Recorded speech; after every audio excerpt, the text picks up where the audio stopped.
رانا صاحب پچھلے دنوں آپ بانی پی ٹی آئی کی تعریفیں کرتے پائے گئے چینلوں پہ، کئی دفعہ ایسے چٹکلے چھوڑ دیتے ہیں، یا واقعی آپ ان کی پولیٹکس سے کچھ کنونس ہوتے ہیں؟ نہیں دیکھیں، وہ تو کویشچن ہوتا ہے نا.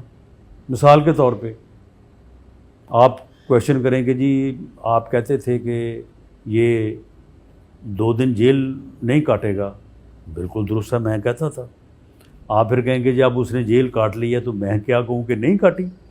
میں نے کہا کہ بھی جیل اس نے ٹھیک کاٹی، اب اس کو 1 سال سے اوپر ہو گیا ہے، اور ہم بھی جیلوں میں بڑی دفعہ گئے ہیں، بڑی دفعہ رہے ہیں، اور میرا یہ بالکل فارمولہ ہے کہ جو آدمی 1 سال جیل کاٹ لے اس کے بعد وہ پھر 5 سال بھی کاٹ سکتا ہے، اس سے زیادہ بھی کاٹ سکتا ہے. رانا تو صاحب بات یہ ہے کہ آپ کی لیڈرشپ جیل کیوں نہیں کاٹتی؟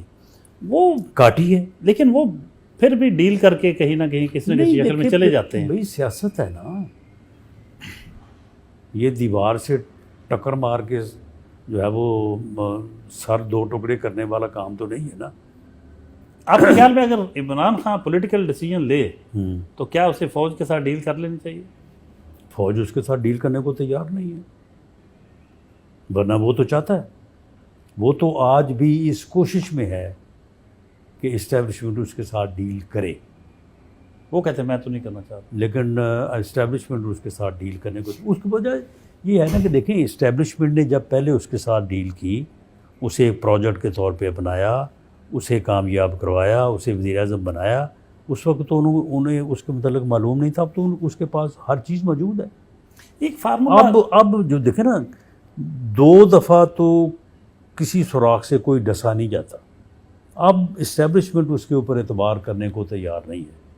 اب اس کے لیے ایک ہی راستہ ہے کہ وہ اپنی برادری کے ساتھ، یعنی پولیٹیشنز کے ساتھ، سیاسی جماعتوں کے ساتھ بیٹھ کے رولز آف گیم طے کرے، اور طے کرنے کے بعد دیکھیں اگر جب وہ بیٹھے گا نا پولیٹیشنز کے ساتھ، پولیٹیکل پارٹی، کوئی نہ کوئی حل نکل آئے گا.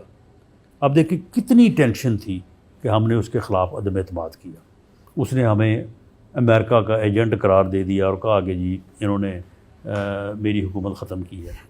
اس کے باوجود اس نے جب لانگ مارچ کیے، شارٹ مارچ کیے، کوئی کامیابی نہ ہوئی، پھر اس نے جو ہے وہ اسمبلیاں توڑ دی.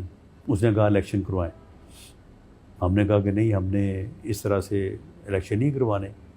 آئین کا تقاضا یہ ہے کہ الیکشن سارے اکٹھے ہونے چاہیے. 2 صوبوں میں پہلے الیکشن ہو جائے گا تو پھر نیشنل جنرل الیکشن تو بے معنی ہو جائے گا. اس دوران آپ یاد کریں کہ مذاکرات ہوئے تھے، ان کے بھی 3-4 لوگ تھے، ہمارے بھی تھے. مذاکرات میں ہم نے یہ سوچا کہ چلو اکتوبر میں ہے الیکشن، چلو ہم 1 مہینہ پیچھے آ جاتے ہیں، سپٹمبر کے شروع یا اگست میں الیکشن کروا دیتے ہیں. ہمارا یہ خیال تھا کہ یہ مئی پہ اڑے ہوئے تھے، یہ کوئی میرا خیال فروری مارچ کی بات ہے 2023 کی. تو ہم نے کہا کہ یہ تھوڑا آگے آ جائیں تو یہ اگست -+ جو ہے نا الیکشن ہو جائے. مذاکرات ہوئے، مذاکرات میں طے ہو گیا کہ میرا خیال ہے جولائی کا آخری ہفتہ یا اگست کا پہلا ہفتہ. تو ان کی جو ٹیم تھی انہوں نے کہا کہ جی ہمیں خان صاحب سے پرمیشن لینے دیں تو باقی یہ ٹھیک ہے. اگر وہ معاہدہ ہو جاتا تو پھر الیکشن ہونے تھے، یہ نہ 9 مئی ہوتا، نہ یہ باقی سارے معاملات ہوتے. وہ جب خان صاحب کا انہوں نے کہا نو کمپرومائز، نو ڈائلاگ، نو ایگریمنٹ.